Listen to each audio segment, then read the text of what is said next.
Same here, geezers. When the world seems sad, pointless, and nothing seems to be getting better, no matter how hard you fucking try, here are 10 films that you can stick on. Oh yeah, please like and subscribe and leave a comment, let me know which films that I've missed out. Number 10, Life of Brian. Maybe the funniest film of all time. The comedy in this film doesn't just hold up over 4.5 decades later, it's still not been bettered. Every time I'm watching this, I'm still stunned by how every scene is absolutely legendary. There are quotable lines just pouring out of this film. If you're watching this for the first time, I guarantee there's at least one reference that you'll now get. He's not the Messiah, he's a very naughty boy! And if you're still depressed towards the end of the film, they've got the perfect song for just that. Always look on the bright side of life. Number 9, The Blues Brothers. You've got great performances by John Belushi, Dan Aykroyd. You've got great musical appearances by Aretha Franklin, James Brown, Cab Calloway, Ray Charles, a record-breaking 60 cars being destroyed, one of the best chase scenes in history, some of the best lines in history. How can you do anything but smile when this film is on?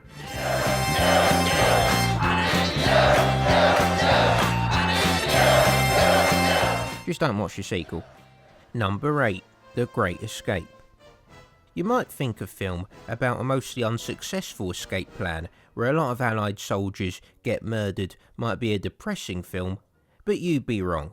How can you beat a group of geezers coming together to engineer one of the most daring escape plans of World War II? Or maybe if they'd gotten away with it. But still, seeing everyone play their part and fall in the guards, and then embarking on their various methods of travel across Europe while trying not to get caught by the Nazis, was absolutely fantastic from start to end. It's also given me a lot of holiday ideas. Look at those villages, absolutely beautiful. Number 7, Rocky 2. If you're depressed, you can't be watching Rocky 1, the geezer loses in that. You also can't be watching Rocky Balboa for that same reason. Rocky 3, that fight ends in the 3rd fucking round, and Mickey is brown bread. Rocky 4, bit too over the top, also Apollo gets done in. Rocky 5, just get fucked. It has to be Rocky 2. You go through some emotional shit in the first 2/3 of the film, but as soon as Adrian is out of the old coma and she says to Rocky, "Win," the music kicks in, that montage starts, it becomes unreal. Just as that first montage ends and you think, alright, now we're hyped up, we're ready for the fight, he's going to put his child to sleep. Then we get the second montage and the film becomes even better. Absolutely fantastic.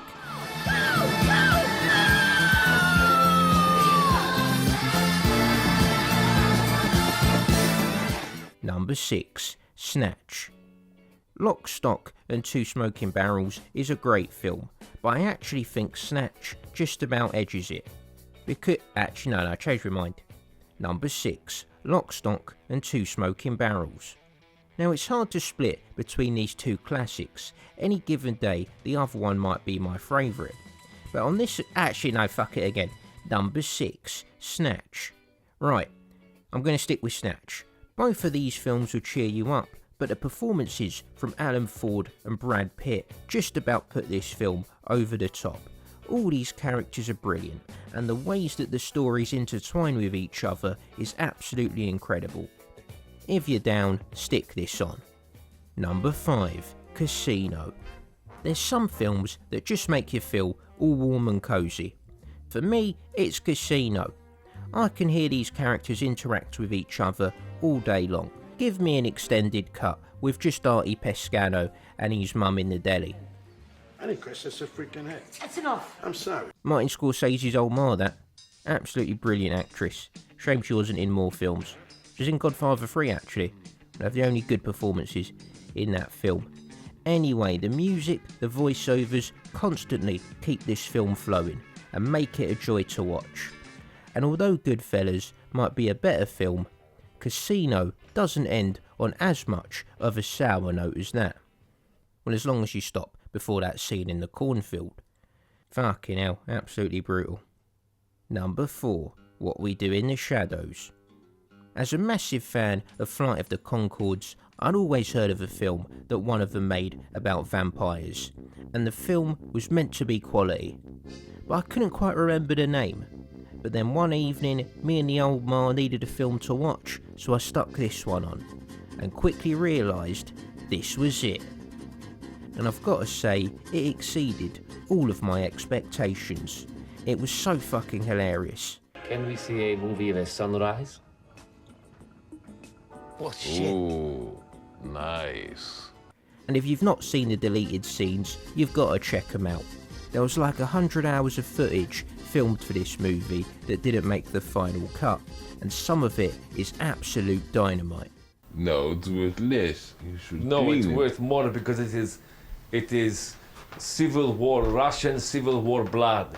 That's antique blood. Yes. That's collector's blood. Number 3, I Believe in Miracles. A team that's 13th place in the 2nd Division gets promoted, then wins the league the next season, then wins the European Cup in the next 2 seasons, and along the way wins 2 League Cups, the most important cup, all under perhaps the most charismatic manager in football history, and it's set to classic funk and soul. You've got a good evening regardless of what mood you're in. Usually in any film or any story, there's always a sad bit, which is there to make the triumph that much more rewarding. However, this documentary proves you don't need any of that bollocks. This is all happiness from start to finish. Unless you support Derby County. Number 2, Mike Bassett, England manager. I mean, it's just become my top 10 favourite films at this point, but never mind. 3 cheers for Ramirez. It's on me head, son. Not off me head, son. Where on this cigarette packet does it say Benson and Hedges? I can honestly recite this film from start to finish, and I have many times. It's got me thrown out of many house parties, and business meetings, and funerals, but I honestly don't know how this film has gone so overlooked. For me, it's not just one of my favourite football films, it's one of my favourite films. Even if you're not a football fan, you can enjoy this. And it's got one of the most moving scenes in film history, when Mike Bassett recites the Kipling poem, If. This film's so good, it even made poetry interesting. You gotta check it out. Back on the field, show what you can do, or off home on the plane. You got that? England lose 4-0. Number 1, Enter the Dragon. Yes, fucking yes. There's no way you can watch this and not be in a good mood. The opening fight is absolutely fantastic, but then when that iconic theme song kicks in, this film goes to another level. Still for me, the best theme song in any film. Had that on my running playlist and probably lost about fucking 10 stone just while that song was on. Absolutely brilliant. This film has some of the best fight scenes ever committed to screen, especially at the end, when the camera starts moving on the dolly, all the geezers are fighting all over the gaff like it's a Chelsea and Millwall match, dirt's coming up from the ground, and all the while Bruce Lee and John Saxton are sorting everyone out. It's absolutely incredible. The fight in the underground lair as well, where Bruce Lee just keeps upgrading his weapons like it's some kind of video game, is absolutely amazing. I've been watching this film on a regular basis ever since I was a kid. It's absolutely imprinted on my brain. It's probably the second film that I've ever fallen in love with, and Herbie doesn't have nunchucks, so I've got to put this top of the list. The only way this film could have been better was if he also broke up the operations of another notorious island. Anyway, there were my top 10 films to watch when you're depressed. Oh yeah, happy Valentine's Day, geezers.